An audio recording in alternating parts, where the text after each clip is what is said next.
Well, good morning, everyone. How's everyone doing? Everybody doing good today? Everybody get a good night's sleep? And did you wake up on the right side of the bed? Anybody wake up on the wrong side of the bed? I don't even know what that means, wrong side of the bed. I wake up on the same side of the bed every morning. And some days are golden, some days take the silver, some days take the bronze, but they're all good. So I'm not really sure. I think it goes back to an ancient superstition about getting off on the wrong foot, if there is such a thing as a wrong foot, putting the wrong foot down. But anyway, it's amazing how ancient superstitions are with us somewhere in the back of our minds, even all these centuries later, isn't it? Well, today we start a new month, and this month we're going to be talking about happiness and gratitude. Doesn't that sound good? Yeah, and wow, we had a big dose of happiness the other day when Greg Tamlin brought his comedy concert to us, didn't we? Wasn't that fun? Lots of laughs, and that was a good time. And unfortunately, it was really well attended. And I say that because there were some good jokes in that, and because so many of you have heard it already, I can't use them in my talks. But I'll do a special talk just for you, Cassie. So this month, our theme for the month of November is happy and grateful. Everybody want to be happy and grateful? Yes. And our affirmation for November is, my day begins and ends with gratitude and joy. You want to say that with me? My day begins and ends with gratitude and joy. Come on, convince me. My day begins and ends with gratitude and joy. So there's a spiritual practice right there in that affirmation that you can take with you every day as you say your affirmation, beginning and ending your day with gratitude and joy. My talk today is entitled The Root of Happiness. And when I came up with that title, I had a good idea of what I wanted to talk about. But I thought, I'm going to Google it. You ever do that? You just have a little bit of extra time. You think, I'm going to Google and find out who Elizabeth Taylor's 15th husband was, or the ingredients of something, you know. So I Googled the root of happiness, and sure enough, there is a root of happiness. It's the kava root. Anybody familiar with kava? Yeah, I learned about kava when I was in Fiji a few years ago, and it grows in the South Pacific Islands, and it's a root that they ground into a powder, and they make it into a tea. And kava, I keep wanting to go like this because it numbs your tongue and your mouth, but kava is a mild sedative, but it doesn't inhibit your mental clarity. So tradition was that the Fijian men at the end of the day would gather in the communal hut, I guess I'll say, and they would form a circle, kind of like going out for a drink after work, I guess. And they'd get in a circle and they'd pass around the kava tea. And kava is supposed to enhance your storytelling abilities. I don't know how that would work if your mouth and your tongue are numb, but I guess you'd come up with some pretty good stories then. Or at least you'd hear some pretty good stories. But it's interesting, the things that we seek to put into our systems to help us to maybe relax a little bit, or maybe boost us up a little bit, have a glass of wine after work, or a big piece of dark chocolate makes me happy, you know.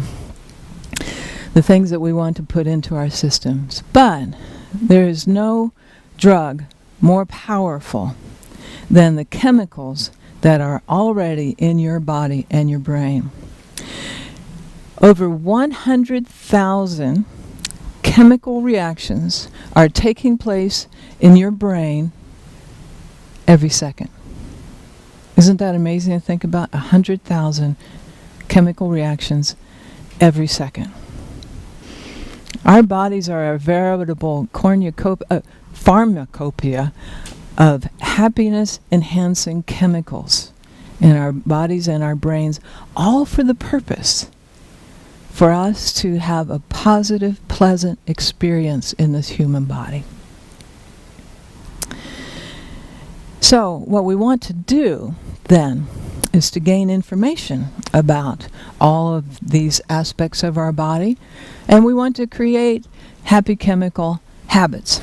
And one of the happy chemicals I want to talk to you about is endorphins. You're familiar with that? They are produced as a result of stress and pain. They boost your immune system and diminish our perception of pain. Endorphins also alleviate anxiety and increase happiness. Doesn't that sound good? Anybody have an idea of how to increase happiness? Get some endorphins flowing in your life? Laughter, like we did with the comedy concert a few weeks ago. That's a great way to get endorphins flowing into your system.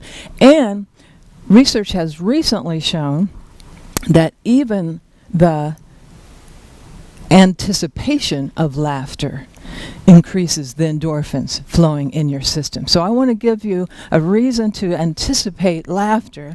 I want to give you a chance to expect to have some endorphins flowing, because you can anticipate, you can even feel it when I'm saying it, can't you? Those endorphins are starting to pop because you're anticipating laughter, because we're going to have a laughter yoga workshop here in January. Lynn's going to lead us in another laughter yoga workshop, and she already did one, and it was hilarious. We had such a great time. It's a great way to boost your immune system and to increase happiness in your life. Another happy chemical is dopamine. I love that name, but it doesn't make you feel like a dope. On the contrary, it makes you feel like a victor, because dopamine helps to motivate us to take action towards our meeting our needs or our desires or our goals. It's probably what our ancestors felt when they found a new berry patch. Yippee! Or a new fishing hole after they'd been wandering around hungry for many days. Oh, goody, goody, goody. And so it's a sense of excitement and pleasure. It doesn't have to be a big goal or a global vision. It can be something small, like finding the perfect parking place that's just right up close to the store that you want to shop at. Oh, good. Or completing a crossword puzzle, or preparing a meal for your sweetheart. And recent research says that once you do that, once you meet that need or fulfill that desire, it's important to celebrate, because celebration releases even more dopamines into your system. So once you finish, you want to celebrate. Like we celebrated a few weeks ago our 6th anniversary here at Unity Center of the Desert. And speaking of celebration, we're coming up to the Thanksgiving holiday. That's when the turkey takes the spotlight. Turkey contains tryptophan. You've heard that. Tryptophan is an amino acid, and it's the key ingredient in serotonin. Serotonin was a girl I went to high school with. Her and her brother Barry, they lived down the street from us. No. Serotonin gives you a sense of well-being. Like after you've had a big turkey dinner, and you just want to kick back, and you feel like it's okay just to take maybe an afternoon off and just kind of let things go and kick back, maybe watch a football game, and you're feeling all is good. Everything's right with the world, even for that amount of time. That's what serotonin does for you. And a great way to get serotonin flowing in your system, get this, is to give thanks. Isn't that interesting? Turkeys, Thanksgiving, serotonin, gratitude. To take a look at your past experiences. Or come on in. Take a look at your past experiences. Or count your blessings. Think of all the many ways that you value yourself, your body, and the things that you value in your life. So, we've talked about laughter. Want more laughter in your life? We've talked about celebration. I love to celebrate. Be sure to invite me to your parties if you're going to have a celebration. And gratitude. Sound good? One more I want to share with you, and it's oxytocin. This is like the hot, happy chemical right now. And they're finding so much about this. It's really interesting. It's called the bonding chemical or the trust hormone. Oxytocin helps us to build and maintain healthy relationships. It gives us the ability, get this, to empathize, to trust, and love one another. Isn't that amazing? And a great way to get oxytocin flowing in your system is to shake hands with somebody. Why don't you turn to your neighbor and just get some oxytocin flowing. Shake hands with them there.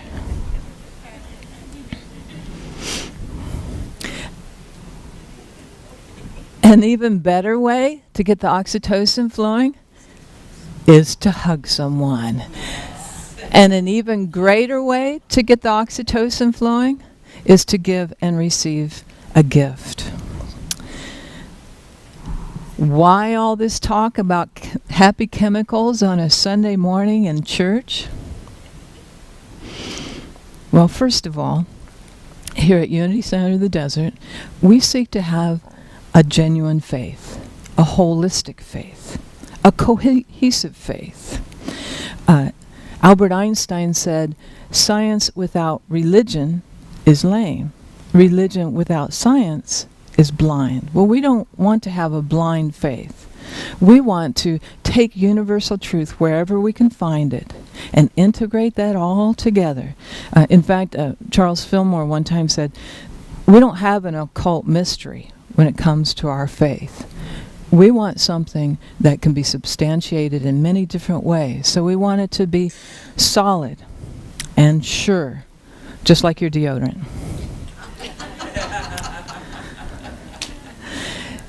Secondly, the reason we're talking about happy chemicals, we teach and know and believe that our thoughts and our feelings, our beliefs, all those vibratory energies help to create our experience, yes?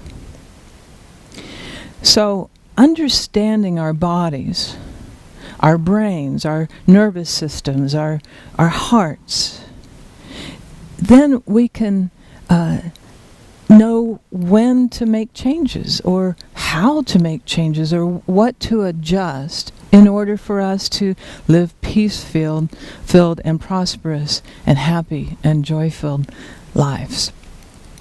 So, knowing what's going on when we think a certain way, or when we feel a certain way, or when a certain emotional response happens, or what activates the amygdala, remember that? The fear center of our brain? Or what happens when we activate the frontal lobe, the seat of understanding, that which is responsible for higher mental processes, that which is activated when we meditate. Knowing all these things, then we put them together so we can make or alter our habitual patterns so that we can live a more blissful experience of life. So, we gather the facts, we gain the information, that's knowledge. Then, we use the power of our understanding to make sense of that information.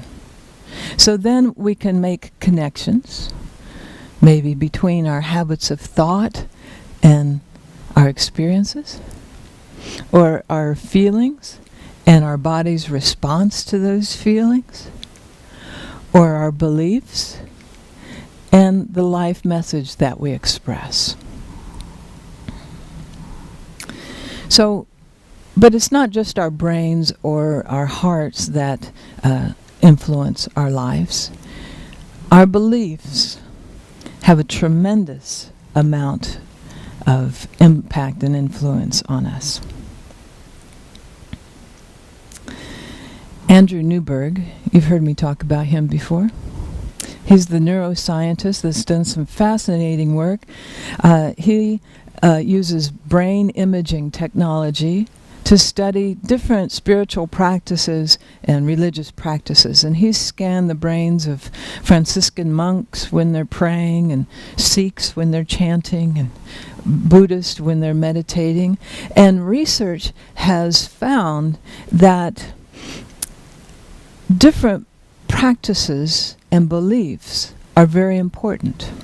Research is finding that there's a huge difference between holding a belief in a concept of God that is loving and compassionate versus having a view of God in which God is angry or vengeful or exclusive.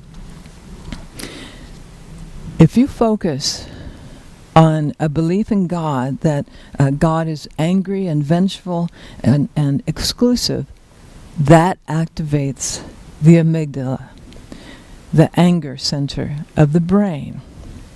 It causes unhappy chemicals to surge within you that causes stress and anxiety. So as a result, then, negative emotions happen, and then negative behaviors express outwardly. Conversely, if you focus on a concept of God in which God is loving and compassionate, you activate the frontal lobe. And the frontal lobe actually has the ability to suppress the amygdala. So as we focus on love and compassion, we feel less anger and fear. So what research is showing us is that the more we focus on joy and happiness and love and compassion and peace and contentment, and the more we have a positive outlook on life, the more we activate those centers that increase our immune systems and increase our happiness, that the more we release those happy chemicals into our system, and therefore we function better and actually live healthier and happier lives. Back in 1934, how long ago was that? 81 years ago. 81 years ago, a very wise man named Charles Fillmore basically said what research is now validating. Charles Fillmore said, love dissolves all negative reactionary tendencies and makes progress possible for us. Love also brings joy in its wake and sets the mind and heart free to see and appreciate the good. So what is the root of happiness?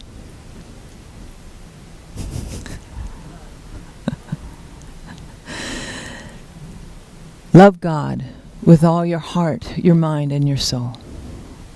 Let me say that in a little bit different way.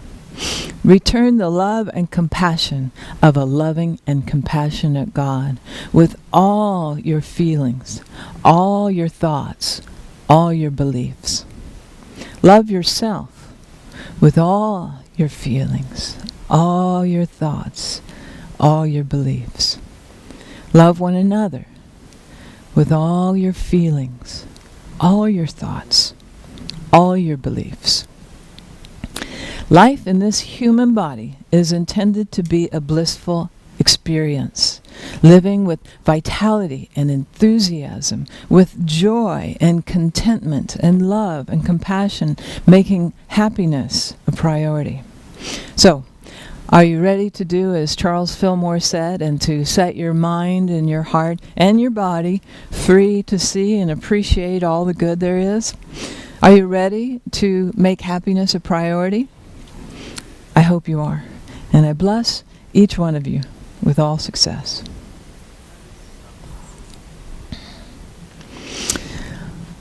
Okay. Now we go